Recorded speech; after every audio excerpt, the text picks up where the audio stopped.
বাংলাদেশি মুসলিম স্থাপত্যের এক অনন্য নিদর্শন সুরা মসজিদ। দেশের উত্তরের জেলা দিনাজপুরের ঘোড়াঘাটে মসজিদটি অবস্থিত।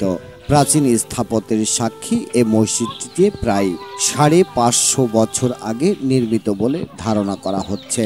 ঘোড়াঘাট উপজেলা পরিষদ চত্বর থেকে ৩ কিলোমিটার পশ্চিমে হিলি ঘোড়াঘাট সড়ক ধরেই চৌগাছা এলাকায় গেলেই দেখা মিলবে সুরা মসজিদের। দৃষ্টিনন্দন এ মসজিদটির নির্মাণ শৈলী এক নজর দেখতে দেশের বিভিন্ন প্রান্ত থেকে ছুটে আসেন হাজারো পর্যটক। স্থানীয় দর্শনার্থীদের পাশাপাশি আশপাশের জেলা থেকে আসা বিভিন্ন বয়সী মানুষের আনাগোনা থাকে বছর জুড়ে। সুরা মসজিদ নির্মাণকাল নিয়ে রয়েছে ভিন্ন মতামত। কেউ এ মসজিদকে সৌর মসজিদ বলে ডেকে থাকেন, আবার কেউ বলেন সুরা মসজিদ। কারো কাছে এ মসজিদ শাহ সুজা মসজিদ নামেও পরিচিত। এক একজনের কাছে এক এক নামে পরিচিত ঐতিহাসিক এ নিদর্শনটি। স্থানীয়দের মতে সুর শব্দের অর্থ অপদেবতা বা জিন। শত শত বছর আগে জিনেরা এক রাতে এই মসজিদটি নির্মাণ করেন বলে স্থানীয়দের অনেকের বিশ্বাস। আবার মসজিদটির কারুকার্য ও স্থাপত্য শৈলী দেখে কেউ কেউ ধারণা করেন ১৬ শতকে সুলতানি আমলে হোসেন শাহীর আমলে এটি নির্মাণ করা হয়। এই মসজিদটি আসমানি বা গায়েবী অর্থাৎ লোকচক্ষুর আড়ালে তৈরি করা হয়েছে বলেও দাবি করা হয়। আবার মুরব্বীরা বলেন মুঘল আমলে বাংলার সুবেদার শাহ সুজা এই মসজিদ নির্মাণ করেন, তাই তারা একে শাহ সুজা মসজিদ বলে ডাকেন। তবে এর নির্মাণ ও গঠনশৈলী দেখে ধারণা করা যায় শাহ সুজার ক্ষমতা গ্রহণের অনেক আগেই এটি নির্মিত হয়েছে। যেহেতু এই মসজিদটির কোনো শিলালিপি নেই, তাই গঠনশৈলীর উপর ভিত্তি করে সম্ভাব্য নির্মাণকাল বের করা হয়। স্থাপত্য শৈলী ও নির্মাণ কলা কৌশলে পরীক্ষা নিরীক্ষার মাধ্যমে ধারণা করা হয় সুলতান হোসেন শাহর আমলের নিদর্শন এটি। মসজিদটির বাইরের দিকে আয়তন উত্তর দক্ষিণে ৪০ ফিট এবং পূর্ব পশ্চিমে ২৬ ফিট। ৪ ফুট উঁচু মজবুত প্ল্যাটফর্মের উপর মসজিদের কাঠামো গড়ে উঠেছে। এর প্রধান কক্ষের আয়তন ১৬.১৬ ফুট।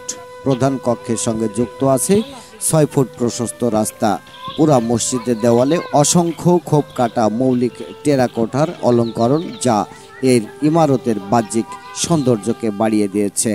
সুলতানি আমলের বিরল স্থাপত্য সুরা মসজিদটি প্রধানত দুটি অংশে বিভক্ত: নামাজের কক্ষ ও বারান্দা। মসজিদটির উপরে বর্গাকার ১ গম্বুজ বিশিষ্ট নামাজ কক্ষ এবং পূর্বভাগে ৩ গম্বুজ বিশিষ্ট একটি বারান্দা রয়েছে। চুনসুরকির সাহায্যে ছোট আকৃতির ইট দ্বারা নির্মিত মসজিদের দেওয়াল ১.৮০ মিটার প্রশস্ত। নামাজ কক্ষের ৪ কোণে ৪টি ও বারান্দায় ২টি কালো পাথরের মিনার রয়েছে। মসজিদে প্রবেশের জন্য পূর্ব দিকে ৩টি ও উত্তর দক্ষিণে একটি খিলানকৃত প্রবেশপথ রয়েছে। বারান্দার উভয় পাশে একটি করে প্রবেশ পথ রয়েছে। মসজিদের ভিতরে কেবলা দেওয়ালে ৩টি সুন্দরভাবে অলঙ্কৃত পাথরের তৈরি অবতল মেহরাব রয়েছে। মসজিদের ইটের সঙ্গে পাথরের ব্যবহার, দেওয়ালের মাঝে পাথরের স্তম্ভ, ইটের গাঁথনি চোখে পড়ার মতো। এছাড়াও প্রত্যেকের দরজার নিচে চৌকাঠ রয়েছে, সেগুলো পাথরের তৈরি। পূর্ব পাশে মসজিদের প্রবেশের সিঁড়ি আছে। এখানে কালো ও বেলে পাথর বাংলার পশ্চিম প্রান্তে অবস্থিত রাজমহল থেকে আনা হয়েছে বলে মনে করা হয়। প্রতিদিন শত শত দর্শনার্থী মসজিদটি দেখার জন্য আসেন।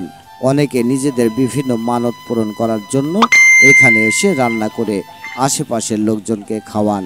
সংস্কার কাজ করে মসজিদের সৌন্দর্য বাড়াতে পারলে দর্শনার্থীর সংখ্যা আরও বাড়বে বলে মনে করেন স্থানীয়রা। জয়পুরহাট থেকেই মোহাম্মদ আল আমিন, বাংলা ৭১ টেলিভিশন। বাংলা ৭১ টেলিভিশন, সত্য প্রকাশে আপোষহীন।